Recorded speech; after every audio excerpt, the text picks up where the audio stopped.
All right. Hi, everyone. Today is Wednesday, September 11th, 2024. My name is Jen R., and we want to welcome everyone to I missed something here. I'm a recovered Al-Anon, and I'll be leading this meeting. Pardon me. We want to welcome everyone to our Al-Anon Big Book Recovery meeting. This is a step speaker meeting that meets every Wednesday night at 5:30 p.m. Pacific, which is 8:30 p.m. Eastern. We will study the 12 steps by using the precise instructions out of the Big Book of Alcoholics Anonymous as they relate to us as Al-Anons. Let's get our meeting started. This is the original AA preamble written by the AA Grapevine describing the fellowship in 1940. We study the preamble with an open mind and open heart to consider how it applies to Al-Anon. This helps us to stay focused on the message of recovery with the pioneers intended while observing the traditions in action. Through the actions taken based on the instructions of the basic text, we comprehend what the pioneers meant when they described the membership of AA, which is that they worked a program of recovery and they no longer drank. In our case, we no longer obsessed over the alcoholic. Through continuous action and study of these principles, the understanding of the value of the original preamble reveals itself. We ask for your humble consideration of our sincere admiration of the pioneers of Alcoholics Anonymous. The simple hope is that we of Al-Anon will grow into the same clarity and unity that birthed the original 12-step fellowship, because without them, after all, none of us would be here. Okay. Wait 1 second here. Okay, whoops. Just trying to pull something up here. Okie dokie. Okay.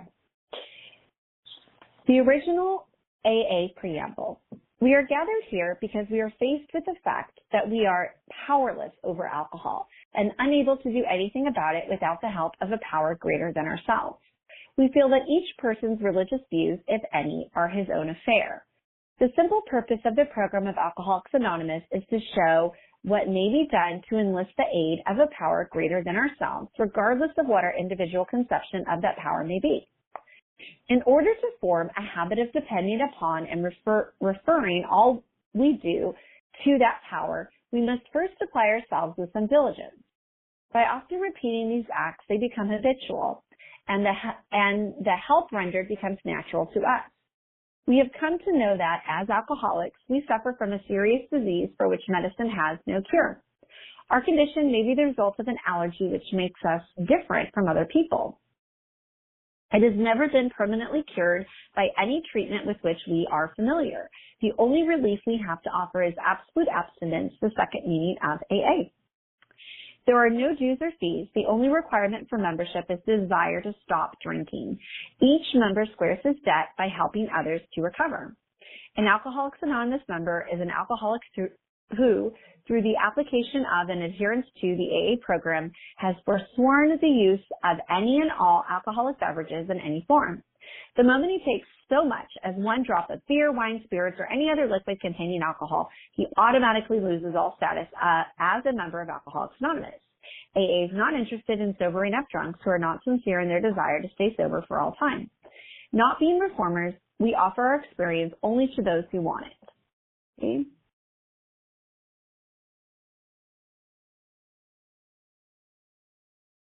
We have a way out on which we can absolutely agree and on which we can join in harmonious action.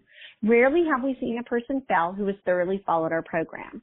Those who do not recover are people who will not or simply cannot give themselves to the simple program. Now, you may like our program or you may not, but the simple fact remains that it works and we believe is our only chance to recover. There is a vast amount of fun included in the AA fellowship. Some people might be shocked at our seeming worldliness and levity, but just underneath there lies a deadly earnestness and a full realization that we must put first things first. And with each of us, the first thing is the solution to our alcoholic problem. To drink is to die. Faith must work 24 hours a day in and through us or we perish. In order to set the tone for this meeting, I ask that we bow our heads in a few moments of silent prayer and meditation, followed by the Serenity Prayer.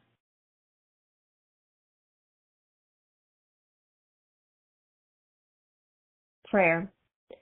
God, grant me the serenity to accept the things I cannot change, the courage to change the things I can, and the wisdom to know the difference.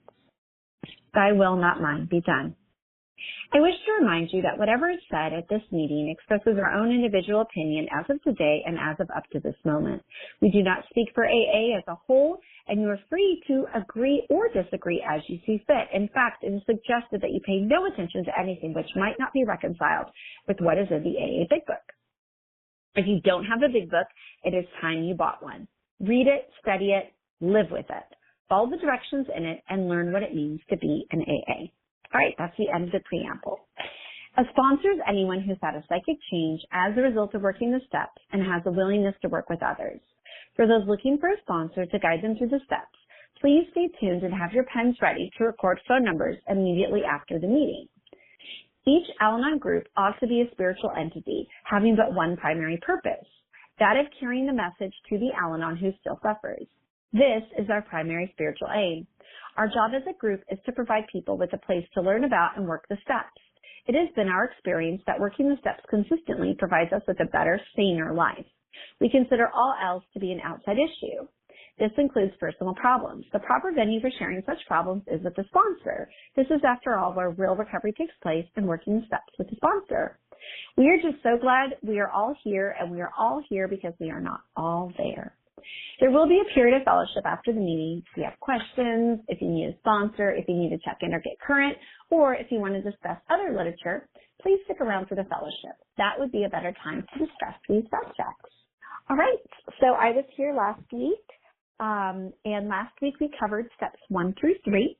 Today is the second Wednesday, and we're going to be looking at steps 4, 5, and 6.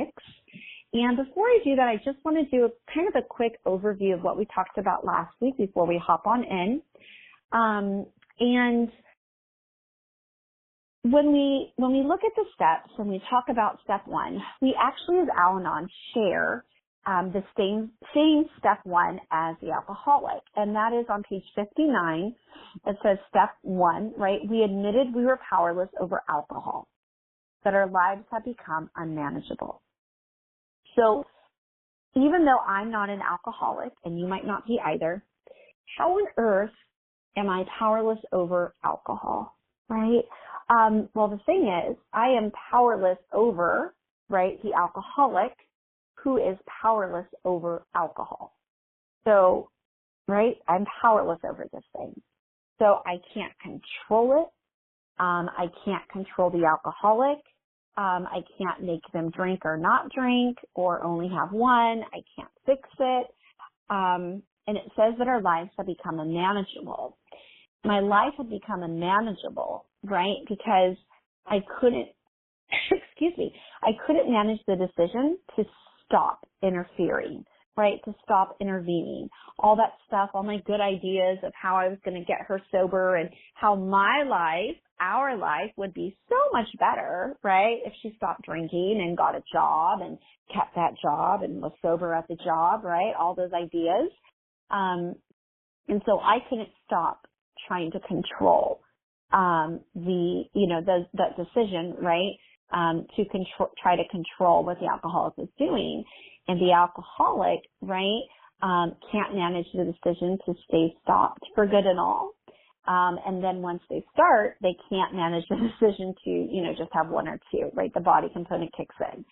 So last week we really talked about what it means to have an abnormal reaction to alcohol. So within the body, right, once the alcoholic takes a drink, they ignite something we call the phenomenon of craving, and then that's going to elicit a desire for, the second drink more than the first and the third more than the second. The alcoholic feels in control, right? Their problems fall from them. They feel a new sense of ease and comfort. Things that used to baffle them suddenly don't. So all the promises we get in this program, right, the alcoholic is getting that through drinking, okay? So they have that body piece that once they start, they can't stop, and they have that mind piece, really, which is that they can't manage that decision to stay stopped. Even stone cold sober, they do it. So what I share in common with the alcoholic is that mind piece, right? I can't manage the decision to stay stopped. I cannot get the heck out of the way, right? And let God do God's thing, right? I can't. I am up in the business, finding out, leaving big books everywhere, directories for AA meetings, going with them to an AA meeting, hiding the alcohol, blah, blah, right? Just the list goes on and on. Okay. Step 2 is I came to believe that a power greater than myself could restore me to sanity. Okay. I came to believe that. Okay. I didn't have to just, 100% believe it. I just had to believe that maybe, just maybe, what I'm doing is not working, right? Which definitely wasn't. And maybe, just maybe, what my sponsor is doing, right, has worked for her. Okay. And then we talked about step 3, and we ended at the 3rd step prayer. And step 3 is that we made a decision to turn our will and our lives over to the care of God as we understood Him. So just a decision, no action yet. So we haven't gotten into any real action. We've gotten maybe on our knees with our sponsor. We've said a prayer, and we've admitted things, right? I'm powerless over this thing. I'm willing to believe that a power can restore me, and I'm making a decision to turn my will, which is my thinking, and my mind, which is my will, which is my thinking, and my life, which is my actions, right, over to God as I understand God, okay? It doesn't have to be as you understand God. It doesn't have to be as my sponsor understood God. It's just me, right? And I'm using God here, just in the Big Book uses it. It also uses Spirit of the Universe, Him, Creator, things like this, right? So however we understand higher power, so however we understand this higher power, okay? So now we're going to get into some action, which is like the meat and potatoes of things, right? But I can't just take action without truly understanding that I'm powerless.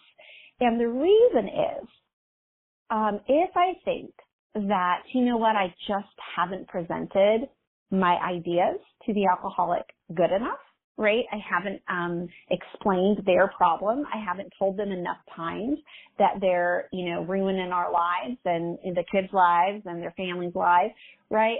If I still have a good idea, right, or any idea that I think might work, I need to go out there, right? Or if I have an idea of how I can fix my crazy thinking, right? I'm going to go on a retreat. I'm going to sit on, top of a mountain. I'm going to go to India and learn how to meditate and do all that, right? Whatever it may be. If I have some other idea, I need to go out and try it, because AA 12-step is really the last stop on the block. Okay. And so I have to be done trying my old ideas. Okay. So I really have to do that before taking action. If I take action and I'm not truly sincere, none of the promises, these promises aren't going to happen, right? The promises aren't promised to us if we are not sincere in all that we do here. Okay. So let's look at step 4. I'm looking at my book right now on page 59, and step 4 says, "Need a searching and fearless moral inventory of ourselves." So I need to diagnose what my problem is. And every time I've ever done a 4th step or a 5th step with someone, I always talk about that there's no program to fix everyone else. Okay? And the truth is that very few people change, right? So most of my family members respond the same way that they have for years and years. Okay? What changes is how I'm right now responding to life, right? That I have a program, right, that's going to help me, right, live, right, in a way that's sane. Okay? So this searching and fearless moral inventory, I'm looking for something that's true. Okay? What is true about my life? Okay? And then when I think of an inventory, I often think of, and we're going to get more into it, but I often think of, stores that need to do inventory, right? How much stuff do we have left? And did it go bad already, right? What do we need to get rid of? What do we need to order more of? Okay? So really I need to diagnose what my problem is. I need to look at it from a truthful angle. Okay. And in doing this, I'm going to write everything down in black and white, okay, in front of me. Okay. So page 62, let's flip forward a little bit here. It says selfishness, self-centeredness. That we think is the root of our troubles. Driven by 100 forms of fear, self-delusion, self-seeking, and self-pity, we step on the toes of our fellows, and they retaliate. Sometimes they hurt us, seemingly without provocation, but we invariably find that at some point, sometime in the past, we have made decisions based on self, which later placed us in a position to be hurt. Okay. That's so big, right? So I have made decisions based on myself, right, that placed me in the position to get hurt. Okay, what does that even mean? Okay, so, perhaps I stayed in a relationship, right, that wasn't the healthiest. Maybe there was some abuse, some language, some, infidelity, right? But I'm staying in this relationship, right? Because for selfish reasons, right? This person's going to make a lot of money. They're providing. I have this kind of dream life, right? I think they're cute. I think, I like their job, whatever it might be, right? So I'm putting myself in a position to be harmed, right? Based on something that's very selfish. Okay. That's an example of that. And then selfishness, really is I want things my way. Right. And I want them my way. And most people, right? Most people children, right? We're born very, very selfish. But, right, when we're working with other people, when we're in situations where, others are involved, right, we do need to think of their needs. Okay. So for us, we're often trying to get more than we're trying to give. And, we have these fears, things aren't going to work out. And so we push more and more. We have a fear that, the alcoholic's going to, lose their job. And then what is my life going to look like? Right? What are the kids going to think? And, they're going to get in a car and crash and not make it. There's all this, these fears and delusion and self-seeking and pity, like, woe is me. And then I'm stepping on my fellows' toes and they're retaliating. And now I'm, building up resentments against them. Okay. Page 63 and 64 says, next we launched on a course of vigorous actions. This is really talking about what we do for step 4. The first step of which is a personal house cleaning, which many of us never attempted. Though our decision was a vital and crucial step, that was step 3, I made a decision, it could have little permanent effect unless at once, so right away, I'm not waiting months, years, at once, right away, followed by a strenuous effort to face and to be rid of the things in ourselves which have been blocking us. Okay. So at once, I need to start getting rid of things in myself which have been blocking me from a higher power, blocking me from God. What are those things?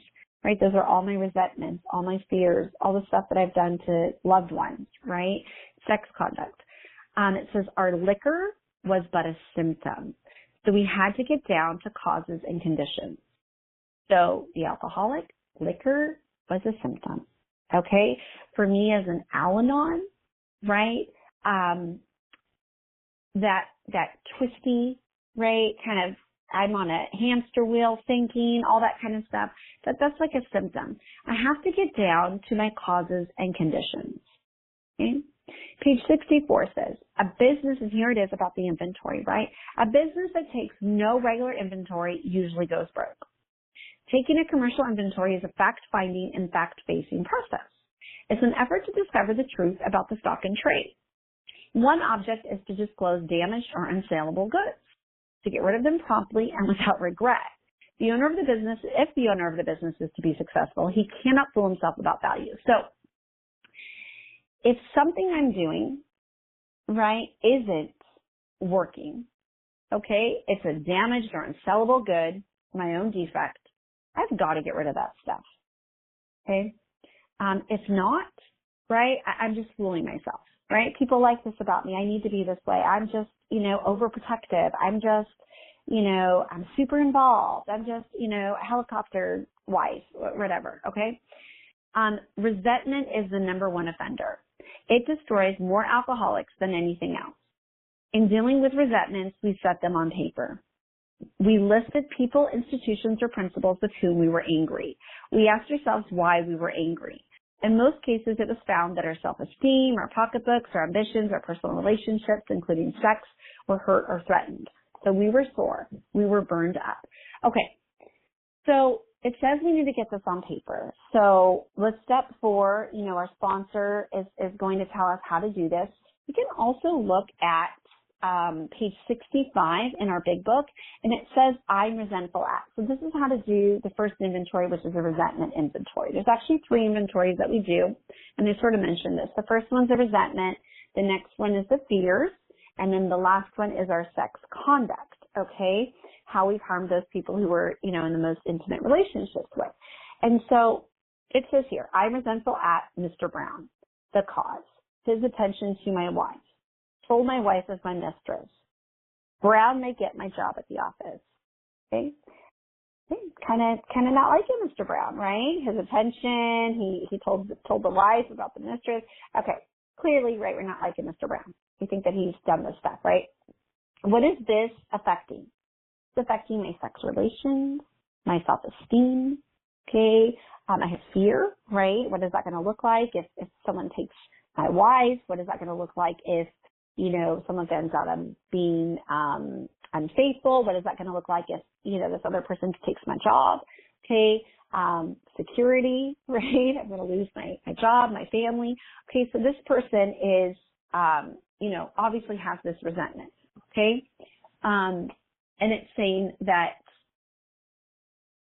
we were sore, we were burned up. That's what resentment does. Resentment is re-sentiment, which means we're reliving again, and again. So I always think of resentment as, if you watch a football game and, one of the players falls and hurts their neck or something, and then they always replay that same, accident, right? Like 2, 3, 4 times, and it seems like every time you look at that, it gets worse and worse and worse, right?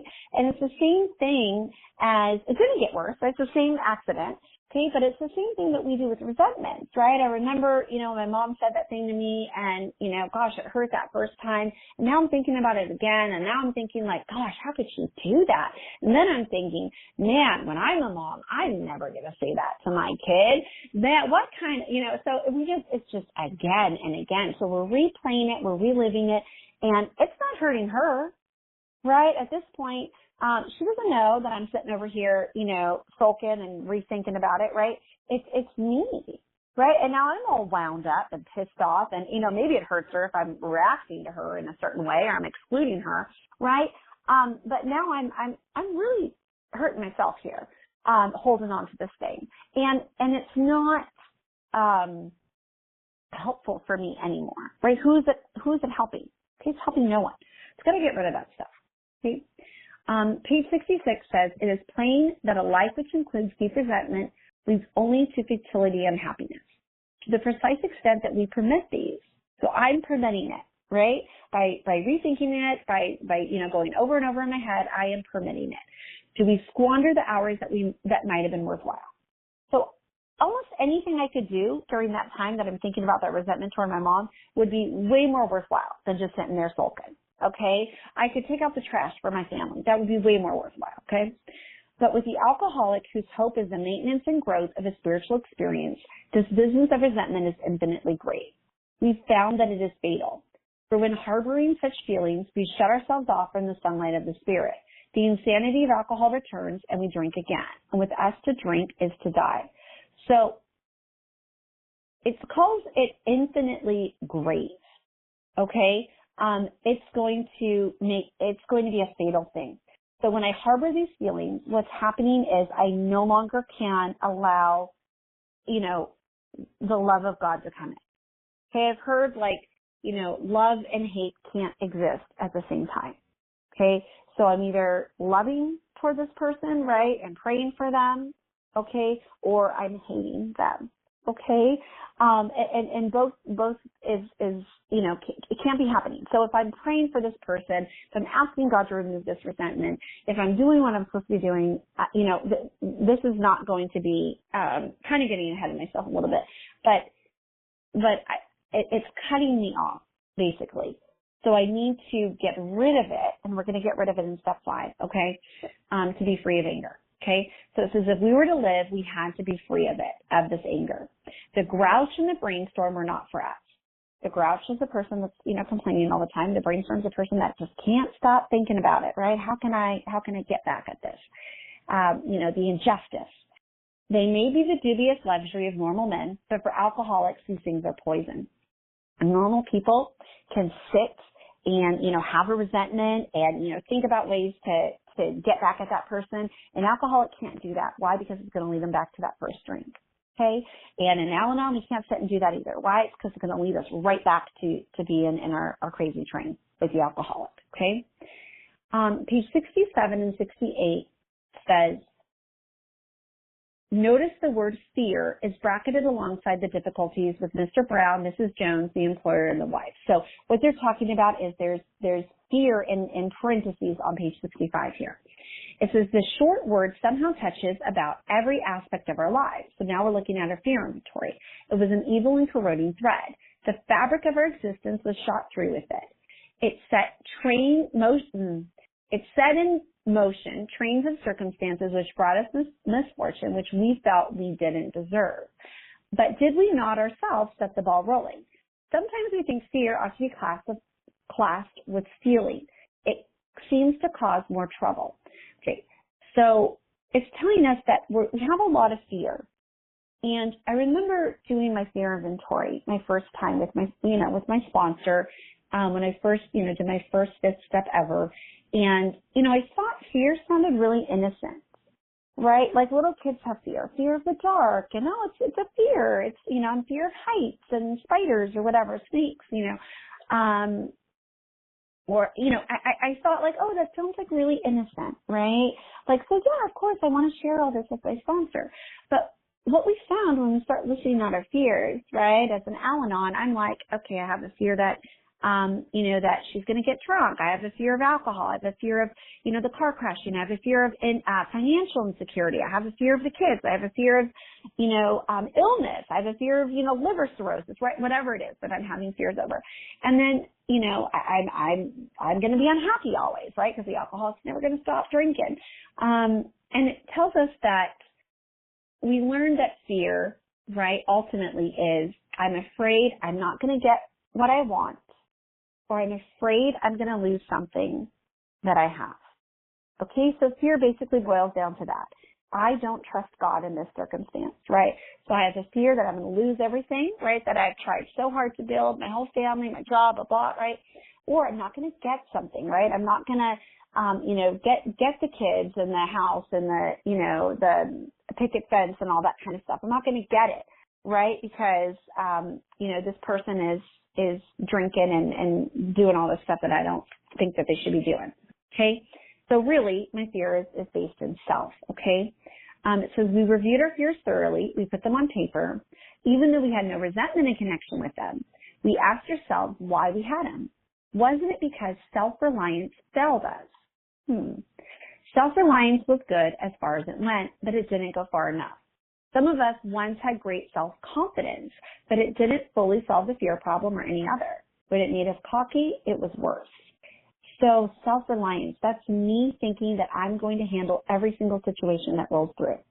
Okay? That's me not trusting God. Okay? Page 69 says, in this way, we tried to shape a sane and sound ideal for, this is our sex life. Okay? So let's look at sex inventory really quickly. It says, in this way, we tried to shape a sane and sound ideal for our future sex life. We subjected each relation to this test. Was it selfish or not? We asked God to mold our ideals and to help us live up to them. We remembered always that our sex powers were God-given and therefore good, neither to be used lightly or selfishly, nor to be despised or loathed. So that's what it's telling us when we do our third inventory on sex. So often, the people that are closest to us, the people that we have these intimate sexual relationships with, usually are the people that get the brunt of our anger, the brunt of our worries and our trying to control and manipulate and, all that kind of stuff. I'm just calling it my crazy, right? They're getting the brunt of what I'm doing, all my things that I need to say. And so, am I trying to get something from this person when I was being intimate with them, right? And so was that selfish, right? There were times where I, wasn't faithful with ex-partners, and, it was because they're not doing what I want them to do. So, or they're not treating me right. So I'm going to go out and find someone that's going to treat me right. Right. So obviously I'm not thinking about the other person's feelings at all. How about when I arose jealousy, right? I'm feeling upset. I think that you're not looking at me the way that I want you to look at me anymore. And so now I'm arousing jealousy, right? So there's all this stuff that we do, that, needs to get out on paper, that we need to give over to God, to ourselves, and then to ourselves, to God, right, and to our sponsor. And that's what we're going to do in step 5. So let's look at page 59 again. I got a little ahead of myself here. Now I'm a little bit, okay, there we go. So page 59, step 5 says, admitted to God, to ourselves, and to another human being the exact nature of our wrongs. This was a little hard to swallow because, when I first started writing out my resentments, I thought, oh man, my spouse is going to feel like sorry for me. Like I was in these, toxic relationships, and, my parents didn't accept me when I was younger. And, it's going to be like, this really this is going to show why I am the way I am. Right. And she's going to, say, oh man, I'm so sorry, sweetie. I'm sorry all this happened to you. And, not that our sponsors don't say that, but, I really didn't understand what we were going to do until I read this step, that I'm going to look at with my sponsor's help and God, okay, not just by myself, because there's no way I can be honest about this stuff. The exact nature of my wrongs, our wrongs, my wrongs. It's not what the other person did. Right? And I'm going to mention what they did, right? But what on earth did I do in retaliation? What on earth did I do to step on their toes? What did I do to elicit such, actions in some cases? Not to say that certain things are, completely out of our control, especially when we were, young children. Okay. Not talking about that, but a lot of situations that I was in, where my resentments were concerned, I had put myself in that situation because I had tried to get something, right? I was trying to get. And so it's a little humbling, to say the least, that I needed to look at my wrongs. Okay, so let's see what the book says here. Page 72 and 73 says, this is perhaps difficult. So yeah, maybe, right? I don't really want to admit my wrongs, especially discussing our defects with another person. We think we have done well enough in admitting these things to ourselves, right? Yeah, I wrote it all out, right? I'm good, right? There is doubt about that. Why? In actual practice, we usually find a solitary self-appraisal insufficient. Why? Because I'm not going to be honest. I don't have capacity when I'm in my illness to be honest about how I've treated other people. I can't even see it. It's not even that I want to be dishonest. It's just that I can't see it from another angle, okay? And that's the whole point of steps 4 and 5. I need to start seeing life from a different perspective because the way I'm living it is not working. And again, I don't have a program to change everybody else, so I need to see things differently, right? How am I going to see things differently? It says, many of us thought it necessary to go much further. We'll be more reconciled to discussing ourselves with another person when we see good reasons why we should do so. The best reason first. If we skip this vital step, we may not overcome drinking. So there's a lot of, and if you haven't been in the rooms, or if you've, been in the rooms of either AA meetings or Al-Anon meetings, any, kind of anonymous meeting where we're working the steps, a lot of times people, they have some kind of, real wrapped up fear, okay, some, kind of worry about, doing a fifth step, right? We call this a fifth step. And a fifth step, we work these steps really quickly. So I know we're taking a whole month, right, going through them. This Wednesday we're talking about 3, and next Wednesday we're talking about 3 more until we get to 12, right? But these steps are taken quickly. And the reason that we're doing this stuff quickly is because I have a mind that is going to forget why I'm doing this. Okay, because my mind forgets. That's what my, my Al-Anon thinking, right, this addict sort of brain, right, is going to remember why it's a good idea to say something to her, to him, right, the alcoholic in my life. And it's not going to remember all the times, right, that I should have said something. And so if my sponsor, just kind of slowly takes me through the steps and, whenever you're ready and, we can do it in a few months and, just think about a 4th step. Like I'm going to totally forget why I'm even here, right? Because now, I'm thinking it's a good idea and, gosh darn it, like my partner needs to get sober because their alcoholism is raging and I am also raging with my alcoholic, right? And this is not okay. Waking up in the middle of the night, checking my phone, all this, this, all this stuff. And I don't see, right? I don't see the truth from the false. Okay. So when I made that decision to start asking God, right, to take over my thinking and to control my actions, right, I need to do some work quickly so that I don't forget why I'm here, so that my mind doesn't take me out, okay? And so this 5th step should not be something that maybe I have a little bit of fear because maybe I don't want someone to know all the bad things that I've done, right? Or all the things that are, that I'm considering immoral or whatever, right? And so perhaps I'm, kind of sitting on it. I'm worried, I don't want anyone to know. But really, if I want to be free, I'm going to have to tell my sponsor the things that I don't want to tell my sponsor. Okay. It's one thing to tell our sponsors things that maybe we've told, 20 other people, right? They all know that story about us. They all know that story about that ex. They all know, but do they know about this thing, right? Because it's those secrets, right, that we're not getting out that are going to keep me and block me from the sunlight of the Spirit. Okay. It's all that stuff, not being truthful. Okay. It's that stuff that I'm holding on to. So in step 5, I need to do this quickly with my sponsor. And it's ultimately, how free do I want to be? Okay. So if I just want to be a little bit free, okay, I don't know. It's kind of like a vending machine. If I want freedom, if I want the soda in there, right, I'm going to have to put the entire dollar in there, right? I can't just put 90 cents. I can't put 99 cents in there and still get that soda. I've got to put the whole dollar. So if I'm going to do this thing and I want to be free, right, I'm going to have to be 100% honest. Okay. Now for, accidentally forgetting something, that's different. But on purpose withholding information, it's not going to work. Okay.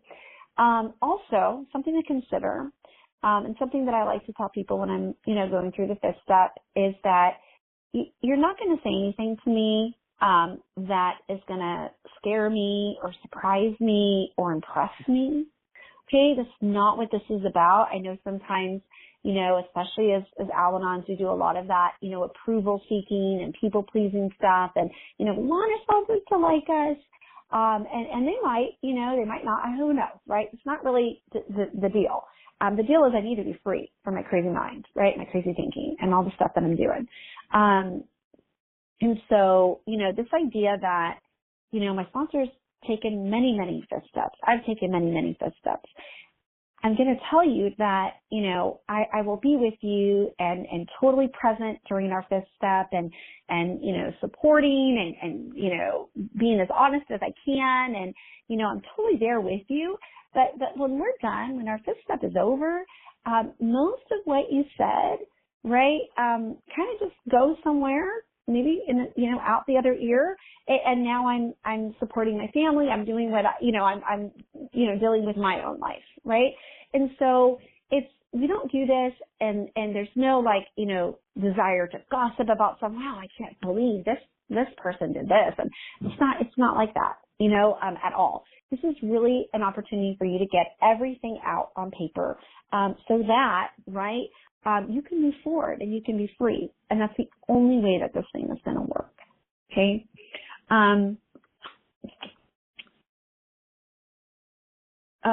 Let's see.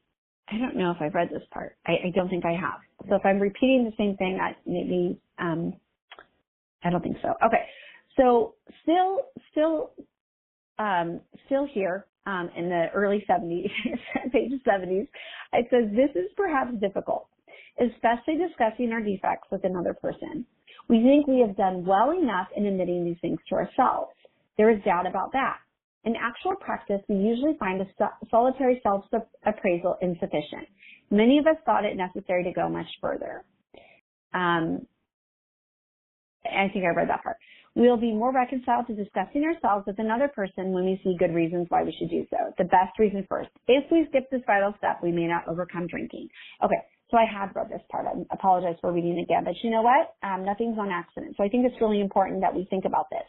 If we skip this vital step, vital means life-giving. So if we skip this life-giving step, we may not overcome our Al-Anonism. Okay? Time after time, newcomers have tried to keep to themselves certain facts about their lives. Trying to avoid this humbling experience, they have turned to easier methods. Almost invariably, they got drunk. Having persevered with the rest of the program, so they kept on going, they wondered why they fell. We think the reason is that they never completed their house cleaning. They took inventory all right, but hung on to some of the worst items in stock. They only thought they had lost their egoism and fear. They only thought they had humbled themselves. But they had not learned enough of humility, fearlessness, and honesty in the sense we find it necessary until they told someone else all their life story. So I need to lose my egoism and fear. I need to lose my selfishness. I need to be humbled. Okay? If I just think, oh yeah, I did a fifth and I'm great and, but I hung on to some of the worst stuff, I'm not going to be free. This thing's not going to work for me. It says, why did they fail? They haven't learned enough of humility, fearlessness, and honesty. The book talks about honesty over and over and over again, right? Rarely have we seen a person fail who has thoroughly followed our path. Those who do not recover are people who cannot or will not completely give themselves to the simple program.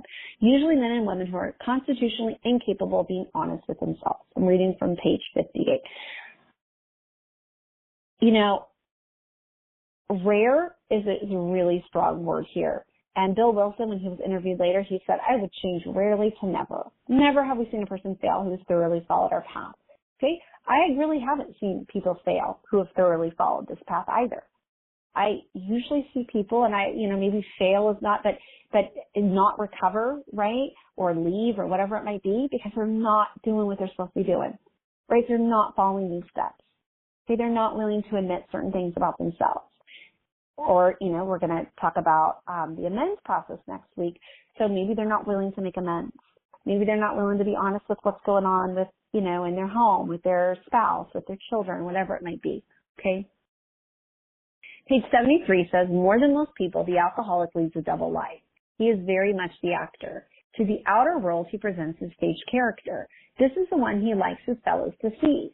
He wants to enjoy a certain reputation, but knows in his heart he doesn't deserve it. Okay, so this is me, right? I'm leading a double life because I could have been crying all night long and worried about the alcoholic, and I wake up in the morning and I smile and I put on my makeup and I curl my hair and I put on my clothes and I, just head off to work and hi everyone, hey, I'm great, yeah, how are you? Totally, right? This other stage character person. Right? Not that I'm not friendly, but I am not okay, right, with whatever's going on in my life. Okay? And it says he wants to enjoy a certain reputation. Oh boy, did I want to enjoy a certain reputation. I wanted everyone to think I had the best relationship. And, I remember, in the relationship that I was in and the alcoholic in my life. And at the time, my best friend was going through something similar. And, I was, in program for my compulsive eating at the time. And, you know, I wanted my relationship to look so much better than hers. I wanted to be the one that, you know, no, if someone ever cheated on me or flirted with other people, like, no, like I would leave. And the truth is I wasn't. You know, my relationship was no better. If not, it was worse because I was, you know, in my Al-Anonism, right? And it says, in his heart he knows he doesn't deserve it. So I knew, right, that I needed to have this stage character because that's, you know, how I was able to sort of live with myself. So after we do our fifth step, okay, oftentimes our sponsor is going to read with us. Let me look here, 70. So I'm looking at page 75. So after I do my fifth step, you know, I'm going to read with my sponsor some things, and it's, you know, we pocket our pride and we go to it, illuminating every twist of character, every dark cranny of the past. Once we've taken this step, withholding nothing, we are delighted. Okay. So I'm withholding nothing. So to hold on to something is on purpose, right? So I'm not holding on to something. Okay, I'm withholding nothing. It says we are delighted. So delighted is, it might not be the word that we feel, right? And remember, this is written in the 30s. But I feel lighter, okay? And I feel relief, right? So do I feel this way after my fifth step? Okay, so I should. If I'm being truthful and I'm being honest, I should feel delighted, okay? We can look the world in the eye. So if I'm sitting there, you know, across from my sponsor after my fifth step, can I look her in the eye? Okay? We can be alone at perfect peace and ease. So after our fifth step, we're going to take an hour, and during that hour, we're going to do step 6 and 7. I'm only going to talk about step 6 today, and we'll kind of touch on and finish up step 7 next week. But step 6, right, is going to take place during this hour, and that's why it's saying we can be alone at perfect peace and ease. I don't know why I keep saying ease. Our fears fall from us. We begin to feel the nearness of our Creator. We may have had certain spiritual beliefs, but now we begin to have a spiritual experience. The feeling that the drink, or for us the Al-Anon problem, has disappeared will often come strongly. We feel we are on the broad highway, walking hand in hand with the spirit of the universe. Okay? So this is really, really powerful. These are questions we ask. You know, I like to ask the people after, you know, we go through a fifth step together. And now it's going to tell me, what do I do after a fifth step? Okay? Page 75 says, returning home, we find a place where we can be quiet for an hour, carefully reviewing what we have done. Okay. We thank God from the bottom of our heart that we know Him better.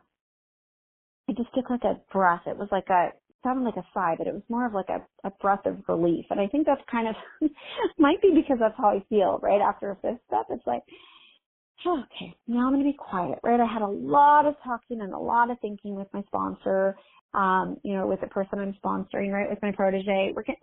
This person's going to take an hour now. Okay. We thank God from the bottom of our heart that we know Him better. Okay. Taking this book down, so that's this big book from our shelf, we turn it to the page which contains the 12 steps, so page 59 and 60. Carefully reading the first 5 proposals, those first 5 steps, we ask if we have omitted anything. Omit. Did I leave something out? Okay, on purpose. For we are building an arch through which we shall walk a free man at last. Is our work solid so far? Are the stones properly in place? Have we skimped on the cement put into the foundation? Have we tried to make mortar without sand? So if I'm trying to build a house, that foundation is really, really crucial. If I'm trying to build a house on, you know, mud or just, you know, some pebbles that I've laid out or something, or even just on wood that might, you know, sink into. So foundation needs to be like hard, right? Cement, right? So if my foundation, which means my honesty, my willingness, all that stuff, if that is not in place, my sincerity, right? I shouldn't just be working the steps because someone thinks I need to work the steps. I need to have a sincere desire to stop for good and all what I'm doing, as does the alcoholic, which is why it doesn't work if the alcoholic just goes to AA and work the steps, because we want them to. Okay, I have to have a sincere desire. So if I do, right, my foundation's firmly in place, okay, I have done, right, the best that I can on those first 5 proposals. I'm not perfect, right? The only step really that I'm going to get 100% right is step 1, because I'm going to just admit complete powerlessness, right? After that, right, I'm just kind of going along and doing the best with an honest, right, honest frame of mind, okay? Honest and sincere. Sincere was the word I was looking for, okay? So did I have, what this thing? Or did I actually build something? And, we can think of it as like a staircase, right? So I can't build the 3rd step of the staircase before I build the 1st step. And it's the same thing with the steps, right? I can't work step 5 until I work step 4, 3, 2, and 1. Same thing with if I was building the staircase, okay? So what is step 6? Step 6 is we were entirely ready to have God remove all these defects of character. What on earth, right? What are my defects of character? All that stuff that my sponsor just pointed out to me during my 5th step. And hopefully that I started to see a pattern in the way that I was behaving, right? I didn't like what you were doing. I cut you off. You're no longer my Facebook friend, right? You're no longer my friend. Okay, I don't like what you're doing. I can't see your point of view. You suck, right? Bye. Okay. The alcoholic, right? You're not doing what I want you to do, right? Right? What are my character defects? Okay. I'm lying. I was, unfaithful and in many different relationships and would lie and cheat and I would steal sometimes. So where were and maybe yours aren't as extreme as mine. Maybe they are, right? But where were our character defects? Okay. We're going to ask God to remove those things. In step 7. Step 6, we're getting ready to have God remove them. So what does that mean? Well, that means I'm taking that hour and I'm really reflecting. I'm really thinking about what these defects are. So on the top of page 76, one paragraph that talks about what step 6 is. It says, if we can answer to our satisfaction, answer what? Answer those questions that I just mentioned, right? Are those steps firmly in place? Okay. We then look at step 6. We have emphasized willingness, right? Am I willing to follow these directions as being indispensable? Are we now ready to let God remove from us all the things which we have admitted are objectionable? Can He now take them all, every one? If we still cling to something, we will not let go. We ask God to help us be willing. Okay, that's a gift and it's a prayer, right? God, help me let go of this thing that I'm not willing to let go of, right? So, maybe it's one of our fears or something like that, right? A fear around a child and whatever it might be. Okay. We're going to ask God to help us let go of these things. Okay. Whatever my defect is, okay, that I'm holding on to, because, I don't do a 5th step and then I'm, magically have no more character defects. Right? Or I don't, just get ready to have God remove them. And then in step 7, ask God to remove them. And then, I'm never jealous again. Right? Oh, that'd be great. Right? The truth is, if I don't have defects, I'm not going to be seeking God. And if I'm not seeking God, I'm going to be cut off from God. If I'm cut off from God, I'm going to die. Okay? As simple as that. It sounds dramatic, but it's true. Okay, I'm going to just basically be dead. Everything that I have in my life right now will not be here anymore if there's no God. Okay, and there's not going to be a God if I'm not actively seeking. And the beautiful thing is my character defects, the stuff that pops up, my life, my kids, my spouse, my work, whenever they're not doing what I want them to do, it's a perfect opportunity for me to turn my thinking over to my higher power. And we'll talk more about that in probably the last week of the month, okay? And that's like steps 10, 11, and 12, okay? So I am at time now, so I'm going to read thanks for listening to me. I'm going to read the ending here. 7th tradition. Every group ought to be fully self-supporting, declining outside contributions. This group does not have a payment structure in place and currently requires no overhead expenses. If you'd like to fulfill Tradition 7, please direct contributions directly to the Al-Anon World Service Office by visiting al-anon.org. For questions about this meeting, or if you are looking for a sponsor, please send emails to Al-Anon Big Book Recovery. So that's all one word, Al-Anon Big Book Recovery @gmail.com. Recordings can be accessed on YouTube by searching the @ Al-Anon Step Speaker, @Al-Anon Step Speaker in the YouTube search box. If you're interested in other Al-Anon meetings that follow the Big Book, please visit www.alanonbigbooksolutiongroup.org. Now I'm going to read from our Big Book, page 164. Our group is meant to be suggestive only. We realize we know only a little. God will constantly disclose more to you and to us. Ask Him in your morning meditation what you can do each day for the man who is still sick. The answers will come if your own house is in order. But you obviously cannot transmit something you haven't got. See to it that your relationship with Him is right, and great events will come to pass for you and for countless others. This is a great fact for us. Abandon yourself to God as you understand God. Admit your faults to Him and your fellows. Clear away the wreckage of your past. Give freely of what you find and join us. We shall be with you in the fellowship of the Spirit, and you will surely meet some of us as we trudge the road of happy destiny. May God bless you and keep you until then. Now let's have a moment of silence for the Al-Anon who still suffers, followed by the Lord's Prayer or a prayer of your own choosing said in silence.